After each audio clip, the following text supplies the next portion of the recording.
Globalement, à Lille, ça va la sécurité, surtout la nuit, je me sens pas trop en insécurité. Après, ça dépend des quartiers, ça c'est sûr. Je dirais pas lesquels, mais voilà.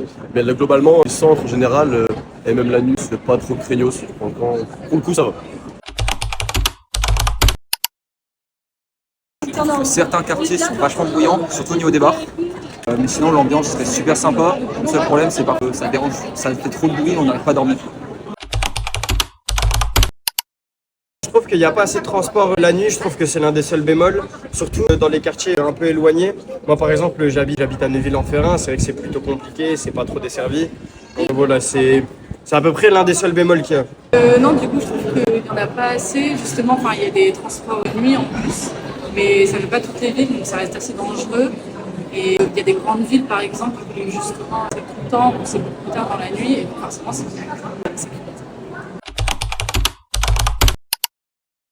Éteindre les lumières, ça peut être une très bonne idée. Après, il faut voir comment est-ce que c'est géré. Ça peut être une bonne idée dans le sens où on fait des bonnes économies d'énergie.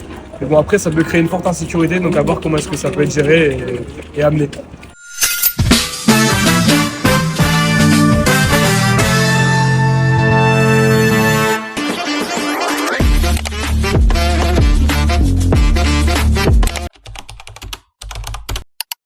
Oui. Oui. L'activité nocturne influence certains quartiers, certains secteurs.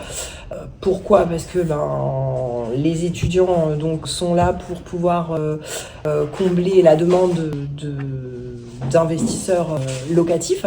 Donc ce qui va avoir tendance à faire grimper les prix effectivement de la valeur des biens dédiés à l'investissement locatif tout simplement. Tout ça grâce au dynamisme de certains quartiers comme le Vieux-Lille, Oisem, République, les Beaux-Arts, avec la présence de nombreux bars, de restaurants, de salles de concert, de lieux culturels qui vont attirer forcément les jeunes actifs et les étudiants. Malheureusement, effectivement, bon alors après ça peut venir équilibrer, mais on peut ressentir effectivement une diminution de la valeur de certains biens plus justement destinés à de la résidence principale, où là la cible va être plus des familles avec enfants qui cherchent plus de la tranquillité, des facilités, des commodités de stationnement, du calme.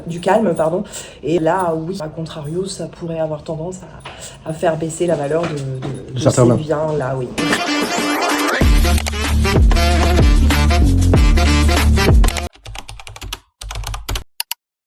Il y a le Vieux-Lille. D'accord. Il y a Oisem, parce que le Vieux-Lille, c'est un quartier animé. Les gens aiment bien faire la fête. Bon, après, c'est plus des étudiants qui sont plus amenés à être sur le Vieux-Lille, mais c'est un très bon investissement. Il y a une forte demande, donc c'est hyper intéressant. Et après, maintenant, le quartier qui devient aussi hyper intéressant, c'est Oisem. Ça se démocratise. Il y a de plus en plus de personnes qui veulent investir sur Oisem. C'est un mixte culturel. Et il y a aussi des bars, il y a pas mal de choses.